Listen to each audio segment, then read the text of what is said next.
제가 어렸을 때 교회 가서 설교 듣고 이럴 때 참 그 설교 말씀이 항상 마음속에 와닿고 은혜를 많이 받았어요. 그런데 가끔 이제 목사님이 아주 오래전이죠. 미국이나 다른 유럽 같은 이 외국을 다녀오셨을 때 한번 외국을 다녀오시면 몇 주 동안은 외국 얘기를 해요. 미국 갔다 오셨다 그러면 몇 주 동안은 갔다 오신 미국의 얘기를 합니다. 그때는 미국이라는 나라가 굉장히 가기가 힘든 나라라서 갔다 오신 목사님의 이야기를 들으면서 야, 미국이 저렇단다, 미국이 저렇단다 하고 상상하게 되는 거죠. 목사님의 이야기만 듣고 미국이 어떤 나라라는 것을 상상하는데 사실은 우리의 현실과 좀 다르기 때문에 그 이야기를 받아들이기가 참 어렵고 힘든 그런 내용들도 사실 있었습니다. 자, 미국이라는 나라 갔다 온 분이 이야기하는 것, 안 갔다 온 사람이 들으면서 머리로 상상하죠. 갔다 오신 분은 거기에 대한 이야기를 생생하게 전하려고 여러 가지 노력들을 해요. 그런데 실감 있게 사실은 잘 못 전합니다. 이 땅에 있는 한 나라에 대해서도 그런데 만약에 천국을 갔다 오신 분이 계신다. 나 천국 갔다 왔어. 제가 천국을 갔다 왔습니다. 한 달 동안 갔다 왔다고 치고 그리고 다시 와서 여러분들에게 제가 보고 온 천국에 대하여 이야기를 한다면 제가 제대로 전할 수 있겠습니까? 없겠습니까? 아마 제대로 전할 수가 없을 거예요. 왜냐하면 차원이 틀립니다. 천국과 우리가 살고 있는 이 땅의 삶은 차원이 틀리기 때문에 틀리는 이 차원을 뛰어넘어 설명하기가 너무너무나 어렵고 힘들 겁니다. 제가 가끔 예를 들지만 여러분 한 200년 전, 100년 전에 돌아가서 지금 이 세상의 이야기를 그들에게 설명한다면 여러 가지 얘기를 막 동원해서 한다 그래도 그들은 텔레비전이 뭔 줄도 모르고 비행기 타고 하늘을 나른다는 것도 잘 모를 거예요. 인터넷이 뭔 줄 몰라요. 핸드폰이 뭔 줄 몰라요. 근데 그런 사람들에게 그런 거에 대하여 이야기해 준다면 어떨까요? 모든 지식을 다 활용해도 그들에게 정확하게 잘 설명을 못할 것입니다. 그런데 하나님 나라와 우리는 100년 전과 지금보다 차이가 하늘과 땅 차이에 훨씬 많은 차이가 나요.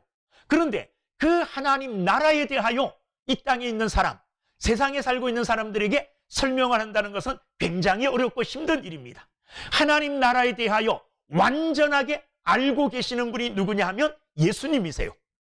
그 예수님은 하나님 나라에 대하여 완전하게 알고 계실 뿐만 아니라 그 나라에 사신 분이에요. 살고 계시는 분이에요. 그런데 그분이 이 땅에 오셔서 하나님 나라에 대하여 이 땅에 살고 있는 사람들에게 설명을 할 때 이 땅의 언어로 잘 설명이 안 되죠. 그래서 예수님이 많이 사용하신 방법이 뭐냐 하면 비유의 방법을 사용하셨어요.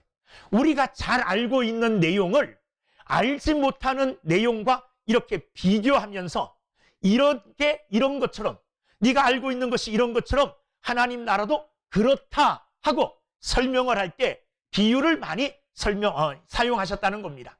오늘도 예수님께서는 한 비유를 말씀하셔요.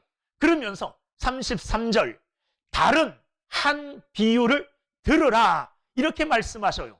다른 한 비유를 들으라는 말은 지난주에 제가 말씀드렸던 두 아들의 비유 있죠. 두 아들의 비유와 비슷한 내용의 또 한 비유를 내가 말할 테니 들으라 이런 말씀이죠. 또 한 비유를 들으라 그러면서 하나의 비유를 설명하십니다. 그 비유의 내용이 뭐냐? 한 집 주인이 있었답니다. 한 집 주인이 있는데 이 주인이 포도원을 멋지게 만들었습니다. 그리고 이 포도원 주변으로 울타리를 쳐서 다른 짐승들이나 도둑들이 들어오지 못하도록 울타리를 탁 치고 그리고 포도 열매가 맺혀졌을 때에 그 포도즙을 짜기 위해서 즙틀도 준비하고 그리고 높게 망대를 만들어서 멀리서 어떤 도둑이나 다른 위험한 것들이 접근하지 못하도록 볼 수 있도록 망대도 만들고 이 망대 안에 또 방들도 만들어 나갔고 포도를 저장할 수 있고 포도주를 저장할 수 있는 창고도 만들고 완벽하게 포도원을 멋지게 만들었습니다. 그런데 사정이 생겨서 외국으로 떠나게 되었습니다. 먼 나라로 떠나게 되었어요. 그래서 이 잘 만들어 놓은 포도원을 어떻게 할까 생각하다가 평소에 신뢰하던 이런 농부들에게 그 포도원을 맡겼다는 겁니다. 그리고 그 포도원을 맡은 농부들과 계약을 했어요. 어떤 계약을 했느냐 하면 이제 포도 열매가 맺힐 때쯤 되면 그 열매를 딸 때에 얼마의 세를 나에게 달라. 그 열매 중에 몇 분의 몇을 내게 달라. 이렇게 서로 합의하에 계약을 했습니다. 그래서 농부들에게 세를 주고 이 주인은 먼 나라로 떠났습니다. 말씀대로 아까 읽었던 말씀대로 34절 보면 열매 거둘 때가 가까움에 이제 드디어 포도원을 잘 만들고 그 포도원에 심은 나무들이 열매를 맺을 때가 되었다는 겁니다. 그러자 이 주인은 농부들하고 맺은 계약대로 종들을 보내가지고 세를 받아오라고 종들을 보냈습니다.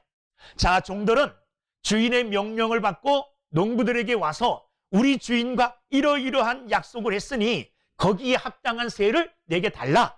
그러면 내가 그 세를 주인에게 갖다 주겠다. 이렇게 와서 종들이 이야기했더니 이 농부들이 세를 주지 않아요. 그리고는 세를 받으러 온 그 종들을 한 명은 때려서 죽입니다. 그리고 한 사람은 또 심하게 때립니다. 채찍질해요. 또 한 사람은 돌로 막 내려 칩니다. 이렇게 그 종들을 핍박하고 그 종들을 죽이기도 하고 그 종들을 정말로 아프게 하고 괴롭혔어요. 이 소식을 들은 주인이 어떻게 했느냐?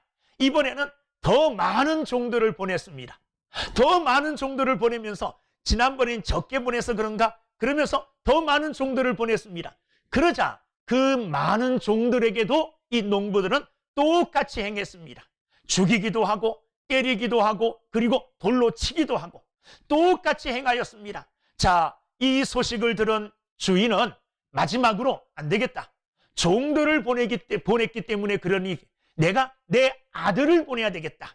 그 당시에 아들은 아버지의 모든 것을 대리할 수 있는 아버지의 대리자였어요. 아버지의 대리자인 아들을 보내면서 이 주인은 생각했습니다. 내가 아들을 보내니 이제는 농부들이 내 아들을 존대하겠지 하고 생각하면서 아들을 보냈습니다. 자, 드디어 이제 아들이 포도원에 세를 받으러 왔습니다. 농부들이 아들이 왔다는 말을 듣고 서로 상의를 합니다. 뭐라고 상의합니까? 38절.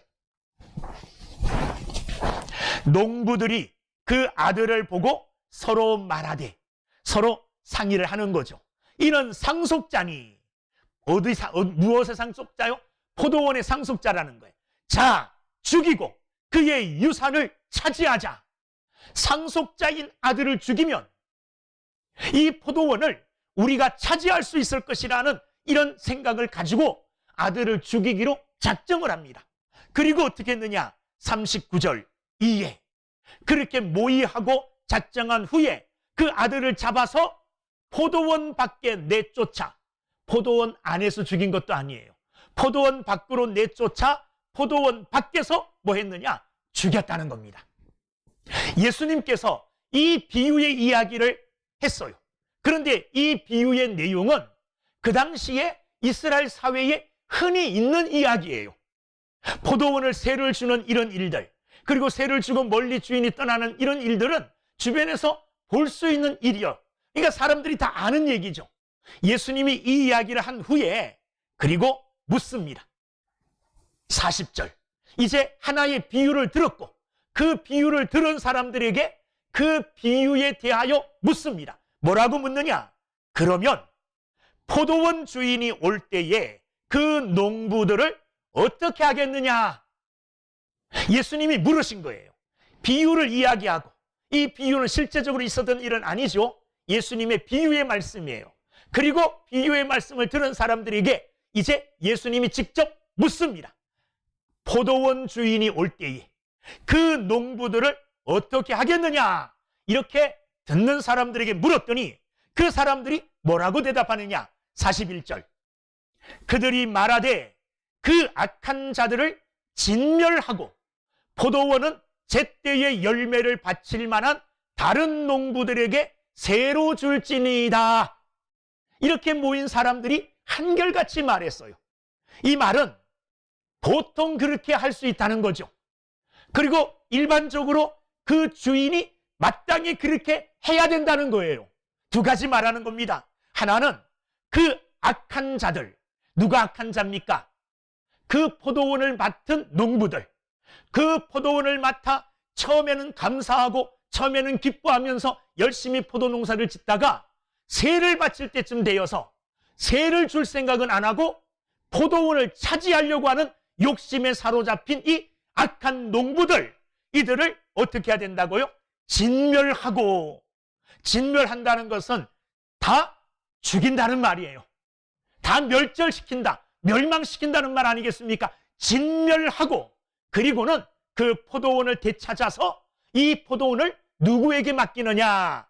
제때에 열매를 바칠 만한 다른 농부들에게, 제때에 열매 맺을 때에 세를 바치는 선한 농부, 착한 농부들에게 줘야지 마땅하다. 이렇게 대답을 한 것입니다. 자, 예수님께서 이 비유를 말씀하신 이유, 그리고 이 비유를 통하여 스스로 비유를 듣는 사람들이 대답하게 하셨고, 대답하셨다는 것은 그것이 당연하다고 그들도 인정한 것입니다. 자, 이렇게 예수님께서 비유를 말씀하신 의도가 도대체 뭘까? 거기에 모인 사람들은 아마 궁금했을 겁니다. 예수님은 이 비유를 말씀하신 목적이 분명히 있었을 거예요. 특별히 이 비유의 말씀을 듣고 깨닫기를 바라는 사람들이 있었을 거예요. 어떤 사람이 깨닫기를 바랬느냐? 마치 이 악한 농부처럼 포도원을 맡았는데 세를 주지는 않고, 세는 주인에게 돌려드리지 않고 도리어 그 포도원을 차지하려고 하는, 자기 것인 양 포도원의 주인이 되려고 하는 양 살아가는 사람들이 혹시라도 이 비유를 듣고 있었다면, 아차, 내가 저 악한 농부와 같구나, 계속 저 농부와 같은 삶을 살았다가는 진멸당하겠구나, 그리고 포도원조차도 빼앗기겠구나, 이것을 깨닫고 돌아서서 바르게 잘못을 구하고 용서받고 새로운 삶을 살기를 원하는 마음으로 아마 이 비유를 말씀하셨을 겁니다. 그러시면서 예수님께서는 구체적으로 그들이 누구인가까지 말씀을 하셔요. 자, 43절. 그러므로 내가 너희에게 이르노니, 이거는 이제 예수님이 비유를 말씀하신 후에 그 비유에 대한 해석을 하시는 거예요. 어떤 해석을 하시느냐? 43절. 그러므로 내가 너희에게 이르노니 하나님의 나라를 너희는 빼앗기고 그 나라의 열매 맺는 백성이 받으리라. 이게 이제 예수님이 이 비유에 대한 해석입니다. 내가 너희에게 이르노니 하나님의 나라를 너희는 빼앗기고, 어떤 사람들은 하나님의 나라를 빼앗기게 되고 또 어떤 사람들은 하나님의 나라를 받게 될 것이라는 거예요. 누가 빼앗기게 된다는 겁니까? 43절. 하나님의 나라를 너희는 빼앗기고, 빼앗기는 너희가 누굽니까? 빼앗기는 너희가 말씀 문맥을 쭉 살펴보면 45절 보면 스스로 그 비유를 듣는 사람이 깨닫습니다. 대제사장들과 바리새인들이 예수의 비유를 듣고 자기들을 가리켜 말씀하심인 줄 알고, 거기 43절에 하나님의 나라를 빼앗길 너희들은 누구라는 겁니까? 대제사장들과 바리새인들, 여기에 서기관들과 율법학자들, 그 당시의 종교 지도자들, 종교계의 엘리트들, 이런 사람들을 향하여 너희는 하나님의 나라를 빼앗기게 될 것이다. 자, 빼앗긴다는 말은 가지고 있는데 빼앗기는 거죠. 원래부터 없었는데 빼앗긴다는 말은 말이 안 되죠. 그러니까 하나님의 나라가 너희들에게 주어졌는데 너희들이 이 악한 농부들처럼 열매 맺힐 때가 되었는데 열매를 맺지 못하니 너희는 그 포도원, 하나님 나라를 빼앗기게 될 것이라는 거예요. 그게 누구냐? 그 당시의 종교 지도자, 더 넓게 확대하면 유대인들, 선민의식을 가지고 유대인으로서 태어난 것, 이것만으로도 구원받을 수 있을 것처럼 생각하고, 아브라함의 혈통을 가진 것만으로도 하나님 나라 백성된 것처럼 생각하고, 이 율법을 주신 하나님의 은혜, 그 뜻, 의미를 잘 모르고 율법 자체를 자랑하고 할례받은 자체를 자랑하는 이런 유대인들, 영적 교만에 쌓여있는 이 유대인을 향하여 너희는 하나님 나라를 빼앗기게 될 것이라는 겁니다. 그리고 뒤에 누가 그 나라를 받느냐? 그 나라의 열매를 맺는 백성이 받으리라. 그 나라의 열매 맺는 백성, 이 땅의 열매가 아니라 그 나라, 하나님 나라의 열매를 맺는 백성들이 하나님 나라를 받을 것이라는 겁니다. 그들에게는 주어지지 않았지만 받게 될 것이라는 거예요. 자, 하나님 나라를 빼앗기게 되는 자들, 왜 그들은 하나님 나라를 빼앗기게 되는가? 왜 빼앗깁니까? 하나님께서 특별히 이스라엘, 유대인들을 선택했습니다. 이건 하나님의 무한한 은혜입니다. 많은 민족들 중에 아브라함을 선택하시고 아브라함의 후손인 이스라엘 백성들을 하나님이 하나님의 백성으로 지명하여 선택하셨다는 것, 이거는 하나님의 놀라우신 은혜예요. 그리고 그들에게만 하나님은 율법을 주시고 그들의 삶을, 그들의 나라, 그들의 길을, 앞길을 예비하시고 인도하시고 형통케 하시고 하나님이 복을 주셨다는 거예요. 은혜 받은 거죠. 큰 은혜 받은 거예요. 그런데 이 은혜를 은혜로 생각하지 못한 거예요.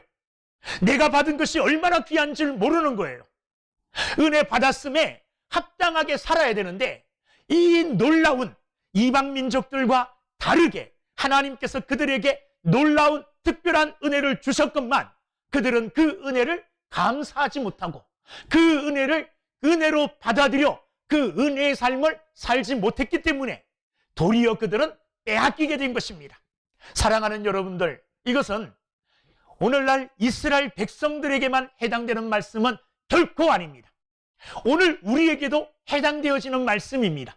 저와 여러분들이 하나님의 자녀로 구원받았습니다.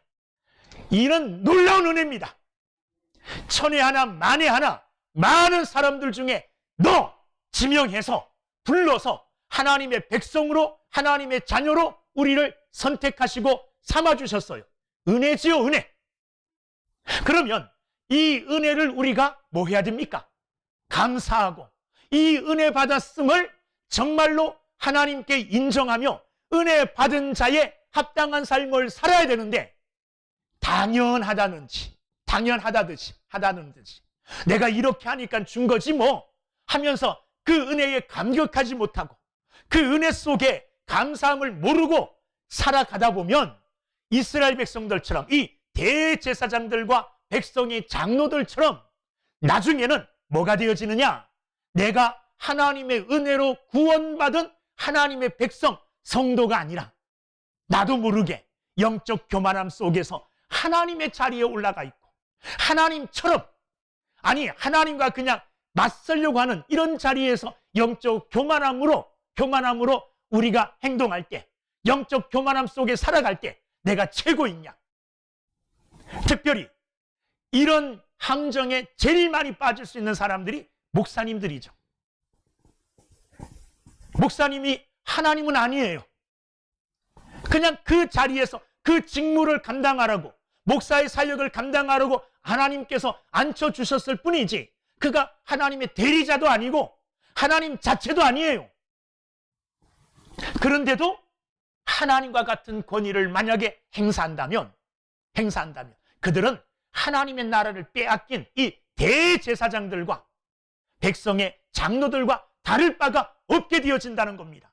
오늘 우리가 명심해야 될 것은 뭐냐 하면, 하나님께서는 우리에게 우리가 받은 은혜에 합당하도록 그 열매 맺기에 부족함이 없도록 모든 것을 다 갖추어 주셨어요. 하나님의 백성으로 불러주셨고, 그리고 하나님과 예배함으로, 기도함으로 교제할 수 있게 해주셨고, 어렵고 힘들 때마다 기도하면 하나님이 응답해 주신다고 약속해 주셨고, 이 세상 끝날까지 너를 떠나지 않고 너와 함께 하겠다 약속해 주셨어요. 이거는 열매 맺을 수 있는 모든 조건들을 다 갖춘 포도원처럼 우리에게도 믿는 자들이 믿음에 합당한, 은혜 받음에 합당한 열매를 맺을 수 있는 여러 가지 은혜와 조건들을 다 갖추어 주셨다는 겁니다.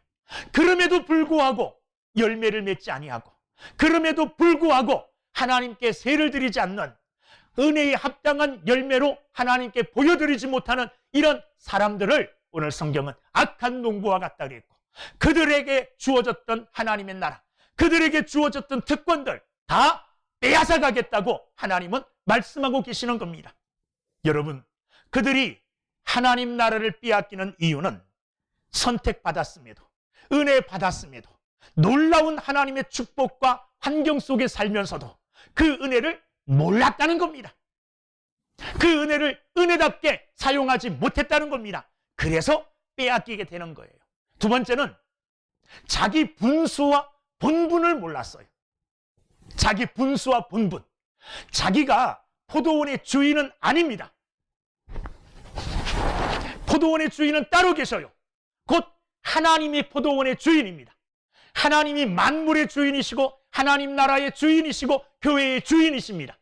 그런데 하나님이 주인이신 줄 모르고 자기가 주인하려고 본분을 잊어버린 거죠.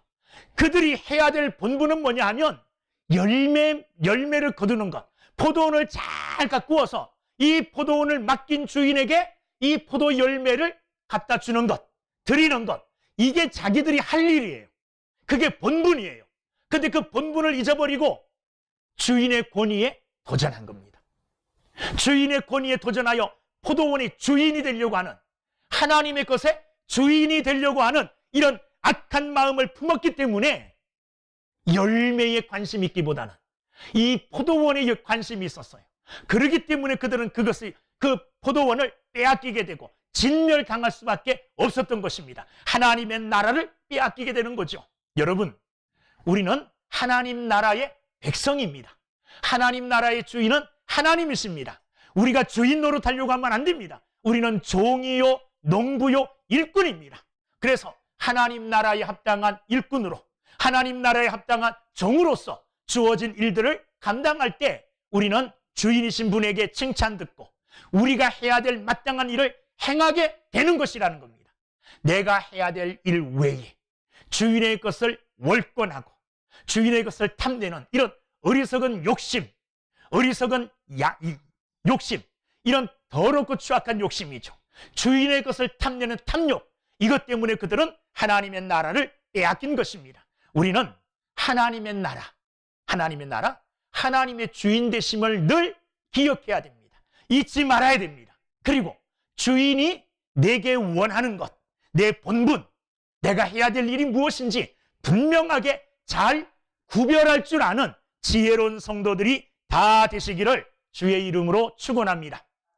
이 사람들이 포도원을 빼앗기고 하나님 나라를 빼앗긴 마지막 이유는 뭐냐 하면 주인에 대해서 잘 몰랐어요. 주인에 대해서 잘 몰랐습니다. 처음에 종들을 보냈어요. 종들을 죽이고 때리고 돌로 쳤어요. 그래도 주인이 가만히 있네요. 두 번째 종들을 보냈어요. 그들도 마찬가지로 죽이기도 하고 때리기도 하고 돌로 치기도 했어요. 주인이 그래도 가만히 있어요. 이번에는 더 아들을 보내요. 야, 우리 주인 만만하구나.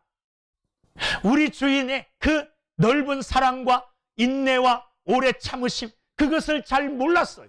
그것만 생각했어요. 우리 주인은 이래도 괜찮구나. 이래도 괜찮구나. 그래서 종들을 죽인 경험이 있죠. 첫 번째 종, 두 번째 보냄받은 종, 세 번째 온 주인 아들까지 그냥 죽인 거예요. 주인에 대해서 잘 모른 거죠. 주인은 어떤 분이냐? 거기 41절에 보면 진멸하시는 진노. 주인. 분노하시는 주인. 의롭지 않은 일에 대하여 진노하시고 심판하시는 그런 주인이라는 것을 몰랐다는 겁니다. 여러분, 우리는 하나님에 대해서 바로 알아야 됩니다. 하나님은 자비로우신 하나님이에요. 오늘 나의 잘못에 대하여 참아주십니다. 또 참아주셔요. 또 참아주셔요. 그러나 참으시는 가운데서도 우리가 돌아오기를 바라시는 거죠.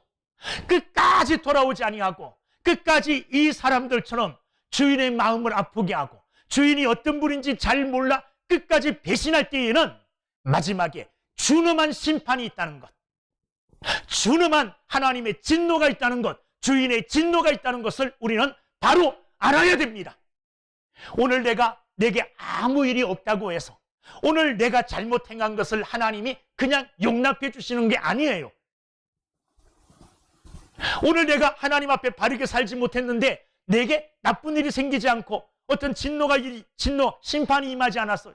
그렇다고 해서 하나님이 만만하신 분이 아니라는 거예요. 하나님은 사랑이 많으심과 동시에 공의롭고 의로우신 하나님이에요. 하나님의 공의가 발동될 때에 우리의 잘못된 모든 것이 그대로 드러나 행한 대로 심판받을 수밖에 없다는 것을 우리는 기억해야 됩니다. 사랑하는 여러분들, 이들은 하나님의 나라를 빼앗긴 사람들이 되었어요. 그러면 하나님 나라 43절, 그 나라의 열매 맺는 백성이 받으리라. 그 나라를 받는 사람은 누군가? 받는 사람. 그 나라의 열매를 맺어야 되죠. 그 나라의 열매. 그 나라의 열매란 첫 번째 아까 42절 읽지는 않았지만 본문 속에 들어있는 42절 예수님께서 비유를 다 말씀하신 후에 성경에 나오는 말씀을 하나 인용하십니다. 예수께서 이르시되 너희가 성경에 시편 118편 다윗의 말을 인용합니다. 건축자들이 버린 돌이 모퉁이의 머릿돌이 되었나니 이것은 주로 말미암아 된 것이요 우리 눈에 기이하도다. 예수님께서 이 말씀을 비유 끝난 후에 딱 말씀하셔요. 그 이유가 어디 있을까요? 지금 대제사장들과 백성의 장로들은 예수님을 뭐 하려고 합니까? 버리려고 합니까? 받아들이려고 합니까? 버리려고 해요. 예수님은 쓸데없는 돌이다. 메시아가 아니다. 우리에게 쓸데없는 돌이에요. 그렇기 때문에 이 예수를 이 대제사장들과 종교 지도자들이 지금 내버리려고 하는 거예요. 건축자가 집을 짓는 데 있어서 이 돌은 필요 없네 하고 버리듯이 그들 사고에, 그들 생각에, 그들에게 전혀 도움이 되지 않는 분이에요. 그래서 예수님은 그들이 마치 건축자가 돌을 버리듯이 쓸데없는 돌, 필요 없는 돌을 버리듯이 예수 그리스도를 지금 버리려고 하는 거예요. 버려졌죠. 어디에 버려졌습니까? 십자가에 버려졌습니다. 십자가에. 그러나 그들에 의하여 십자가에 버려진 예수 그리스도는 부활하심으로 모든 성도들의 뭐가 되었습니까? 머리가 되었습니다. 마치 건축할 때에 가장 요긴하게 쓰여지는 모퉁이의 머릿돌처럼, 모퉁이의 머릿돌은 이 건물 전체를 지탱해주는 없어서는 안 될 돌이에요. 교회에 없어서는 아니 될 뿐으로 모든 믿는 자의 머리가 되셨고 모든 믿는 자의 구원의 주가 되셨습니다. 그들에게 버려졌지만은 그러나 버려진 돌로 그쳐지지 않았어요. 십자가에 내치셔서 돌아가셨지만 부활하심으로 자신이 어떤 존재임을 교회의 머리가 되심을, 모퉁이의 이 머릿돌이 되심을 분명하게 부활하심으로 나타내 보여주셨습니다.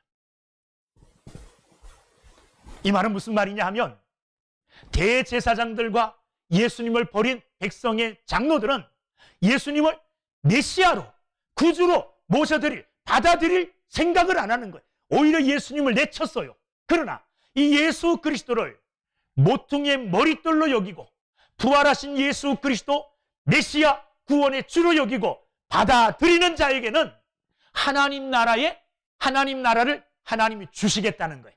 그들은 그 하나님을 받는 하나님의 나라를 받게 되어진다는 겁니다. 43절 너희는 빼앗기고 그 나라의 열매 맺는 백성이 받으리라.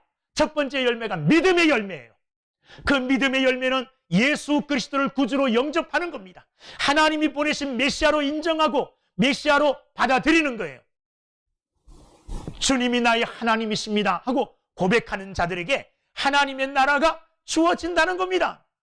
그리고 그 하나님의 나라가 주어진 자들에게는 그 하나님의 나라에 속한 자로 하나님 나라의 열매를 맺는 삶을 살게 돼. 이건 저절로 되는 거예요. 하나님 나라의 백성이 되었으면 이제 하나님 나라의 백성의 열매를 맺게 되는 거죠. 자동적으로 되어지는 겁니다. 우리는 하나님 나라의 백성이 되었습니다. 이제는 하나님 나라의 백성 되기 위하여 어떤 열매, 어떤 결과를 이루려고 애쓸 필요가 없어요. 이미 이제 하나님 나라의 백성이 되었어요. 그러므로 하나님의 나라의 백성으로 합당한 삶을 살기만 하면 하나님 나라, 그 나라의 열매가 맺혀지는 거예요. 구체적으로 갈라디아서 5장에 나오는 성령의 9가지 열매, 그 모든 열매들이 성령 받은 사람들에게, 믿는 자들에게 성령이 임하잖아요. 성령 받은 자들에게 나타나는 삶의 결과입니다. 뭡니까? 사랑과 희락과 화평과 오래 참음, 자비, 양선, 충성, 온유, 절제. 이 성령의 9가지 열매가 하나님 나라의 백성된 자들에게는 나타나요. 그래서 이 열매들은 이 땅에 쌓여지는 것이 아니라 하나님 나라에 쌓여지는 열매들이에요. 우리는 이 땅에서 인정받는 열매가 아닌 그 나라의 열매를 맺는 사람으로 하나님의 백성으로 받아들여진 자, 하나님의 나라를 받은 자들입니다. 하나님의 나라를 받은 하나님의 백성으로 하나님 나라의 백성다운 성령을 모시고 성령의 인도함과 성령의 순종함을 통해서 성령의 열매들을 맺어 하나님 나라의 사람됨을 증명하며 여러분 모두 살아가기를 주님의 이름으로 축원합니다. 기도하겠습니다.